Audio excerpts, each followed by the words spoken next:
Karena seluruh desendria dan seluruh indera itu diringkes menjadi panggondo, pangroso. Untuk mendeteksi alam kasunyatan itu Anda berhubungan dengan panggondo, pangroso.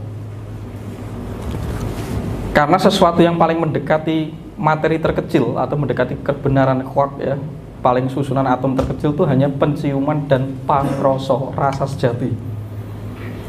Nah, pangroso itu berhubungan dengan penciuman, maka berhubungan dengan bayu. Kita melahirkan generasi anak jahat karena dulu kita memproyeksi memori kejahatan secara massal. Jangan salahkan ketika bumi melahirkan jiwa-jiwa yang jahat, karena partikel elemental sudah kamu kontaminasi dengan kejahatanmu di waktu itu karena ketidaksadaran. Nah, sekarang dalam aspek lebih tinggi lagi kita pahami kenapa aku bisa diserang. Satu, pasti Anda sendiri yang menarik, karena ada memori luka batin Anda yang tidak Anda selesaikan.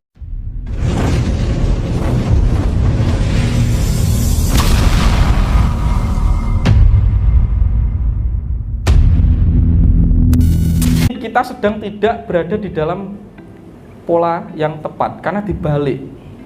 Seharusnya kan adil baru sejahtera. Nah, sekarang sejahtera dulu, maka bantuannya dikasih dulu tapi dihabiskan. Karena sudah tidak ada keadilan di dalam. Seharusnya dididik dulu baru dibantu. Kalau dibantu secara aspek sejahtera atau materi pasti dihabiskan, pasti diplokoto, pasti dimanipulasi. Karena kebutuhan perutnya masih lebih besar. Tapi kalau nanti sudah dididik, maka namanya revolusi mental. Kalau sudah terdidik mentalnya baru dibantu. Kalau dibantu dulu kan Anda mendidik bangsa kita ngatok, ngemis. Jangan dongo nek Gusti Allah kan dididik ngemis tuh setiap hari.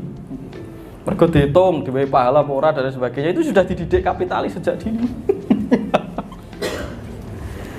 Nyambung ning Gusti iki nyambung wae, wis ikhlas lillahi taala.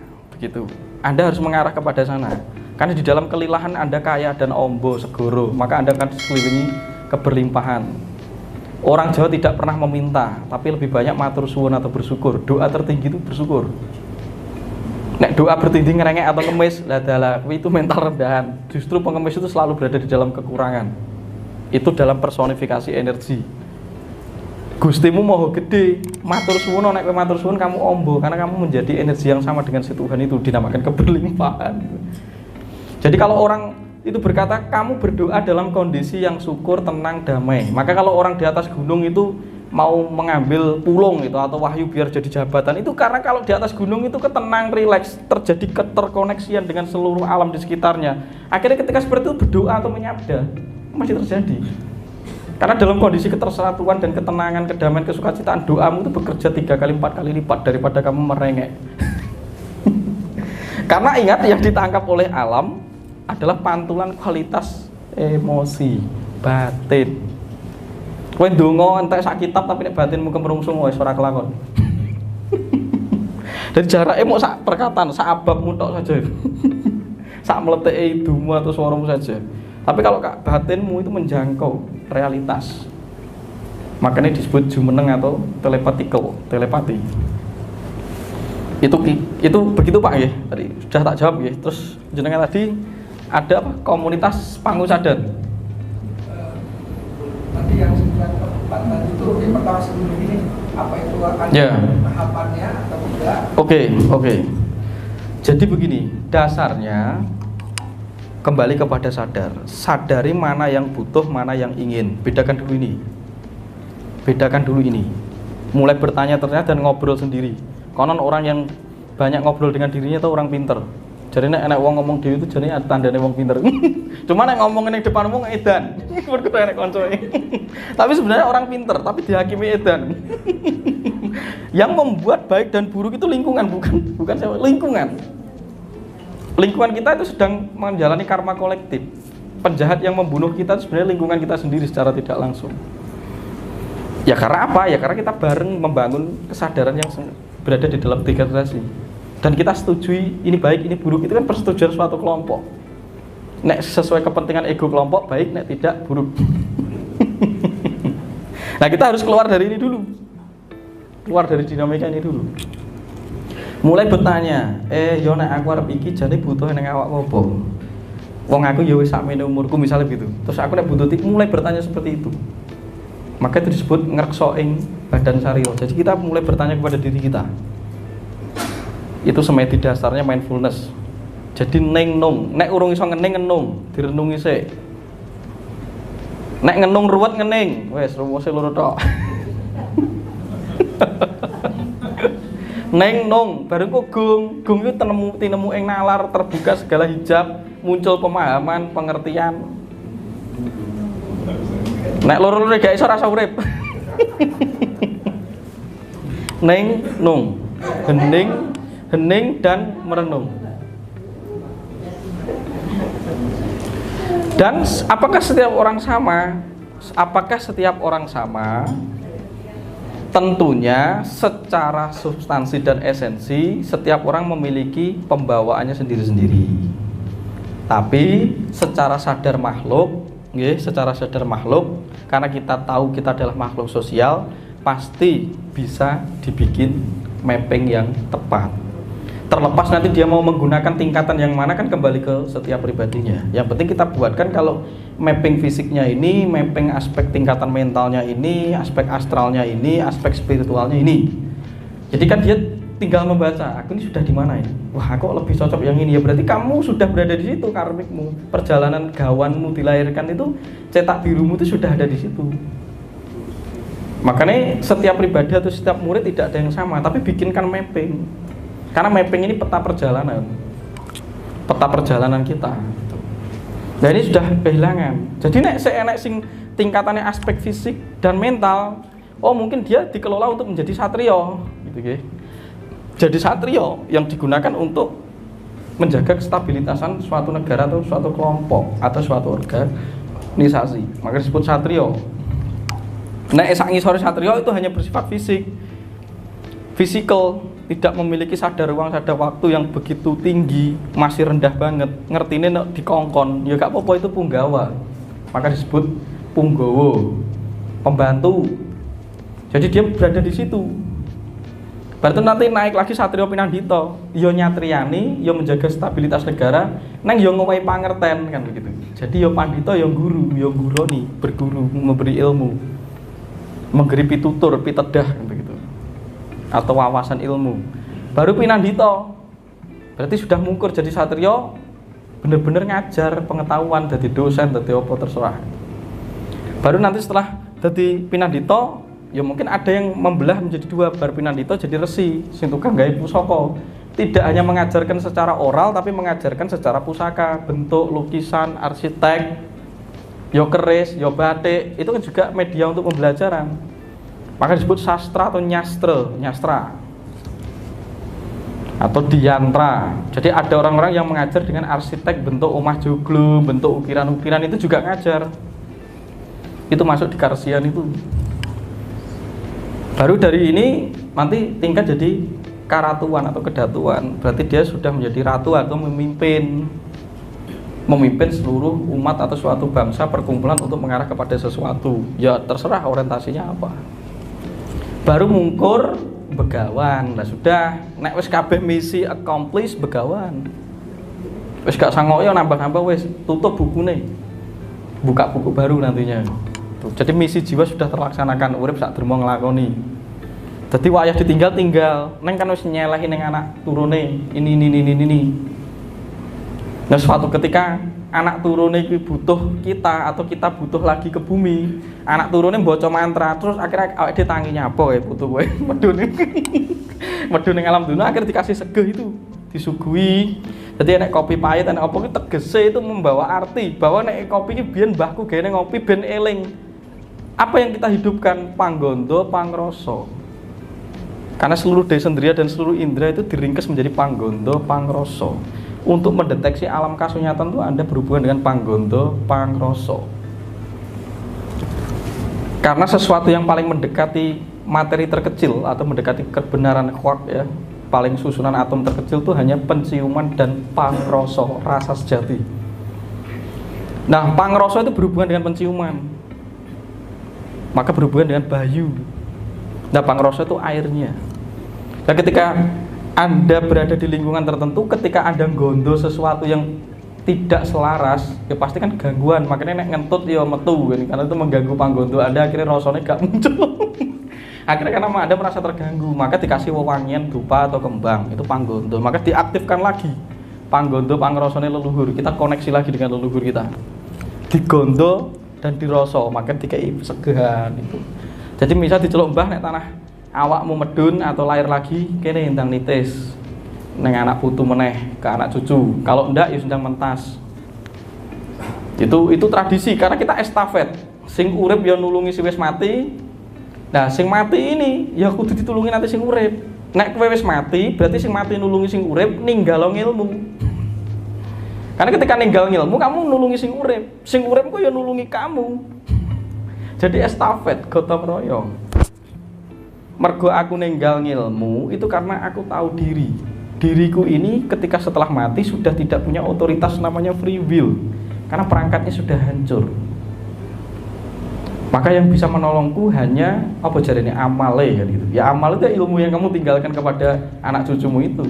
Kalau saya anak cucumu itu menggunakan amal ilmu, anak cucumu itu merawat energimu ketika kamu sudah mati. Makanya sing urip nyampurnakne sing mati urung sampurno kan begitu rumus. Nek carane sing mati nulungi sing urip, ya sing mati harus mengajarkan ilmu-ilmu yang masih bisa digunakan untuk mengakses alam ruang waktu, melampaui ruang waktu tadi. Disebut tantum atau mataruka. Gitu, ada pertanyaan lagi? Oke, silakan.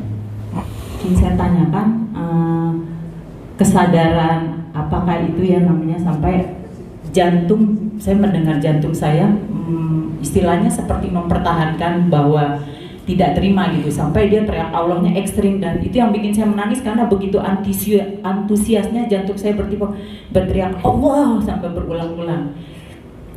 Nah, itu kondisi apa yang Mas tunjuk? Karena saya tahu katanya ada kan kesadaran itu ada beberapa level. Nah, itu saya minta uraikan kalau memang ada level itu, kalau memang ada waktunya tolong dijelaskan. Kemudian Mas tunjuk hubungan dalam peristiwa-peristiwa kehidupan yang kita alami, apakah itu dalam skenario memang sebenarnya Allah itu memang istilahnya kita itu dibanting untuk mentalitas kita dalam sebuah perjalanan jiwa. Kemudian Mas tunjuk dari yang balik lagi yang kejahatan supranatural itu supaya sebenarnya kita tidak terkena ya siapapun, karena itu memang kan banyak sekali. Apa yang harus kita lakukan di dalam penjabaran sedulur papat kelima pancer di dalam jiwa. Itu saja Mas Tunjung, terima kasih sebelumnya. Oke, siap. Ada lagi? Satu lagi? Boleh?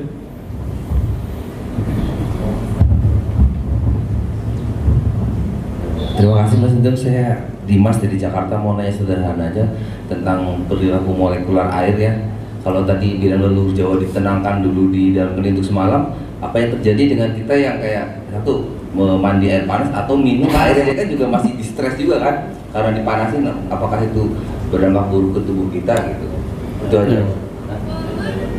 Iya, atau ini ada pertanyaan air galon bermasalah juga, tapi yang saya pertanyakan tadi kan buat dia masih panas, masih mendidih, kita kan juga sering kayak kopi panas, kadang ada sup panas, mandi air panas, itu apakah ada efek buruk ke tubuh kita? Itu aja.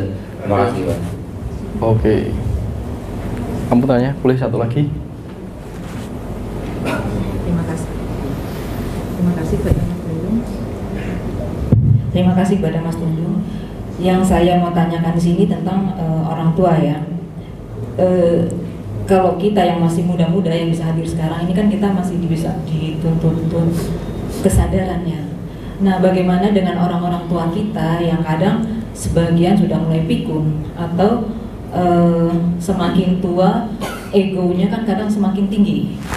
Nah, tadi kan Mas Tunjung bilang kalau kita itu sebetulnya bisa menyembuhkan diri sendiri.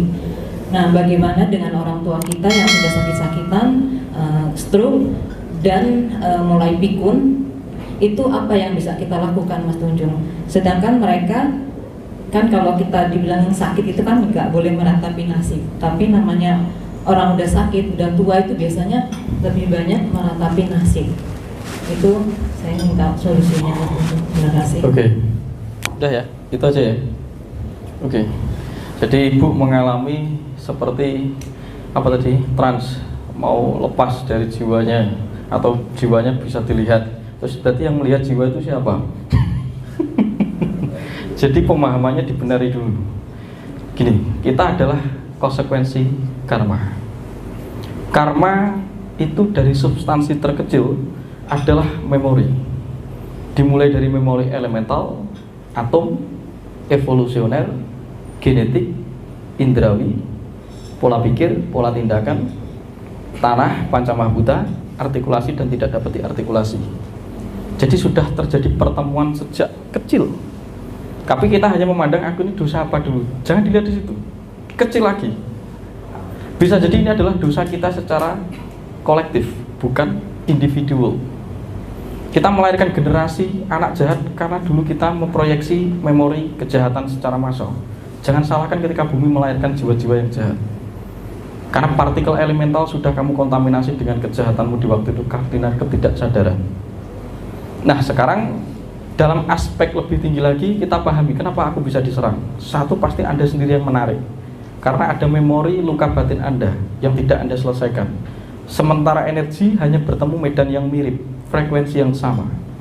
Energi santet, energi serangan, energi supranatural itu energi yang bersifat force, durga, penghancur, atau pemisah, atau penggetar, terserah, atau pembusuk atau pengurai. Berarti selama ini ada medan energi penghancur di dalam diri Anda yang destruktif, bisa bersebut trauma. Anda bisa menyebutnya trauma batin kalau sekarang. Anda bisa menyebutnya adalah kekacauan. Anda bisa menyebutnya adalah kekacauan rasa, kekacauan batin yang turun-temurun dari leluhur kita yang belum selesai. Dan itu akan menarik itu, karena mirip. Tapi di sisi lain, Anda memiliki kemampuan untuk bisa membatasi diri Anda karena sudah terlatih di masanya. Berarti di sisi lain ada proyek sesuatu yang ada di dalam diri Anda itu mau dibangkitkan, tapi perlu di-trigger. Kesatria itu akan sadar jadi kesatria kalau dirinya punya musuh, punya lawan, punya masalah. Tapi di sini ada titik balik. Bukan permusuhannya yang kita cari, bukan kenapa aku disantet, aku kan nggak berdosa, jangan begitu. Kita ilhami sebagaimana kita memiliki medan energi yang sama yang kita serap turun-temurun dari lintas tahun yang tidak bisa terhitung, dari substansi terkecil, alam sel. Karena kita terbentuk dari sel-sel stres, dari purba ke purba itu tetap membentuk siklus kehidupan, dan ini sifat natural. Jadi nggak usah ngomong nitis reinkarnasi sukma dulu, tapi partikelnya dulu yang kita pahami, unsur terkecil dulu. Ya, ketika itu berada di dalam diri Anda akan menarik energi yang sama. Rumus 1 pasti benturan.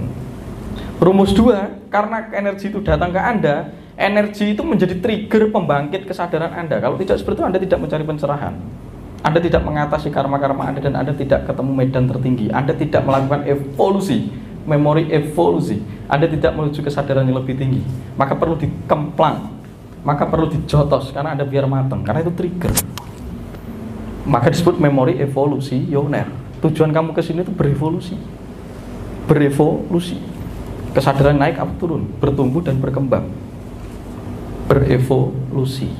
Maka ketika kamu berada di dalam taraf evolusi, ya pasti ada siklus pergerakan, trigger. Karena karma itu sebab akibat. Karma itu memori. Karma itu konsekuensi logis. Tapi kita memahami karma sebagai sesuatu yang buruk dan baik saja dalam aspek emosi dan pikiran manusia. Bukan itu, lebih detail. Bersyukur 1 berarti oke, dengan ini aku diperingati bahwa aku dipanggil untuk pulang ke medan yang baru, medan kesadaran yang selama itu hanya tertidur oleh doktrin ajaran yang bukan milikku. Karena darahku adalah darah leluhur, tapi aku mengikuti ajaran yang bukan leluhurku. 1 begitu. Maka Anda ditetap bentangi, jerit. Karena kalau tak ajari dengan pikiran, Anda tidak percaya. Enggak percaya. Nggak ada ilmu kayak gitu, itu dosa, kurafat, kan begitu dalam aspek tersadar. Tapi karena Anda dihantam dan mengalami sendiri, akhirnya Anda mencari jawaban atas apa yang Anda alami. Berarti ada trigger ketika Anda dituntun, juga merupakan kita personifikasi kepada tuntunan leluhur atas dulur papat kita. Karena ternyata ada potensi yang sedang tidur yang menunggu dibangunkan, kan begitu bahasa kerennya. Walaupun Anda mengalami ketergoncangan itu tadi, akhirnya Anda mencari itu fenomena apa? Kan mulai mencari pencerahan nih. Karena selama ini kalau dimasukkan lewat otak, lewat tutur, Anda tidak nyambung. Karena indoktrinasi sudah parah ketika dimasukkan ke Anda. Berbeda ruangnya. Tapi dengan diguncang langsung dengan energi, Anda akhirnya ingat. Karena memori tidak hanya di otak, ternyata di kulit, sumsum, otot, daging. Wah, akhirnya mengalami. Nah, ya tidak masalah. Berarti itu aspek Anda dibangunkan dari kesadaran spirit yang tertidur oleh mentalitas yang sudah terindoktrinasi. Perlu dihantam energi. Karena orang itu perlu terjatuh dulu untuk mengalami titik balik kesadaran. Kalau tidak terjatuh dulu, tidak mungkin. Pasti dia memilih di zona nyamannya. Ingat, kamu punya memori evolusioner.